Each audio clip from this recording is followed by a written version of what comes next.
Jamban angker. Desa itu terhampar sunyi seperti kain tua yang lama tergantung. Rumah-rumah bilik berdiri rapat, dinding anyaman bambu menguning, lantai masih tanah yang memeluk debu. Ubin jarang terlihat. Malam turun perlahan, tidak tergesa, seperti menimbang-nimbang sebelum benar-benar gelap.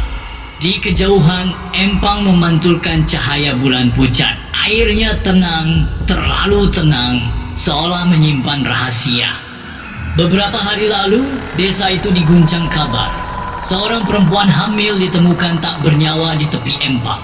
Rambutnya terurai, perutnya membuncit, matanya menatap kosong. Orang-orang berkerumun. Ada yang menutup mulut, ada yang menangis, ada yang berbisik. "Bunuh diri," kata seorang lelaki tua dengan suara parau. "Kasihan bayinya." Sahut perempuan lain sambil mengusap dada. Sejak itu, empang berubah. Anak-anak dilarang mendekat. Orang dewasa mempercepat langkah jika melintas. Malam menjadi lebih panjang. Bunyi katak terdengar seperti keluhan. Angin membawa bau lumpur bercampur dingin yang menusuk. Udin mendengar semua itu. Ia mendengar dari tetangga, dari warung, dari bisik-bisik yang sengaja dikecilkan. Setiap cerita membuat dadanya menggempis. Pikirannya berlari kemana-mana. Bayangan perempuan hamil itu menempel seperti lumpur di kaki. Malam ini, Udin terbangun. Perutnya melilit. Keringat dingin membasahi pelipis. Ia menggeliat di tikar tipis. Napasnya pendek-pendek. "Ma, Panggilnya lirih. Suaranya bergetar. Ma, Udin sakit perut." Emak membuka mata. Wajahnya tenang. Ia duduk perlahan. "Kenapa, Din?" Suaranya lembut. "Pengen berak, Ma.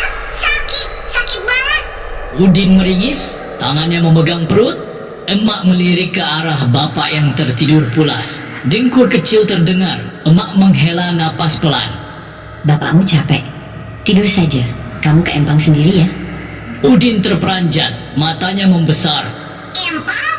Suaranya meninggi, nyaris menangis. Ma, jangan ke empang. Takut." "Ah, kamu ini. Emak tersenyum tipis. Cepat. Malam makin larut dan dingin." "Ma, please. Udin hampir meratap. Aku takut. Kata orang empang angker. Ada perempuan itu." Emak menepuk lututnya. "Takut itu di kepala. Jalan saja. Jangan banyak pikiran." Udin bangkit dengan langkah ragu. Ia membuka pintu. Malam menyergap.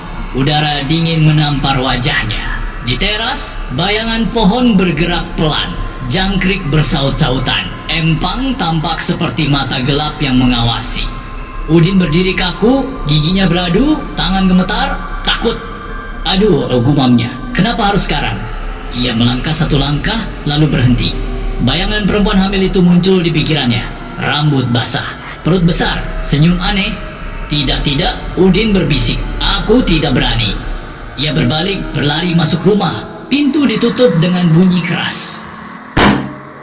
"Ma, teriaknya.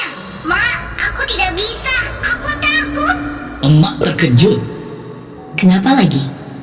"Empang gelap. Aku ingat cerita itu. Aku gemeter.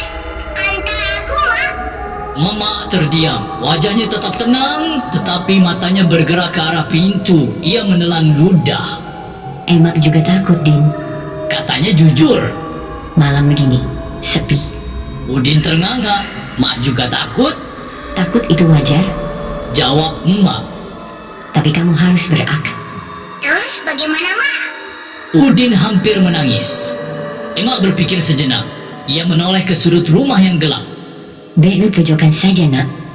Katanya pelan. Udin terperangah. Di dalam rumah, "Iya, anakku. Om masih cemik sama yang penting." emak mengangguk mantap. Udin menelan ludah.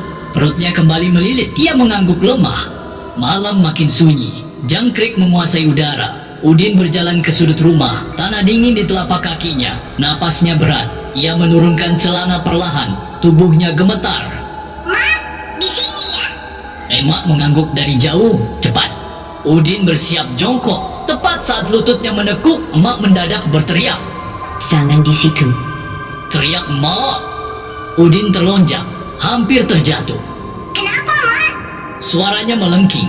Itu bekas berak bapakmu. Emak menutup mulut, lalu tertawa kecil. Udin membeku, wajahnya merah, perutnya terasa aneh antara lega dan malu. Mak, kok baru bilangnya sekarang? Aku baru sering ceritain Bapak nih. Emak tertawa lebih lepas. Ketegangan malam runtuh. Jangkrik tetap bernyanyi, tetapi kini terdengar ringan. Udin menghela napas panjang, lalu ikut tersenyum kecut. Malam yang angker berubah jadi kisah yang kelak diceritakan sambil tertawa. Tamat.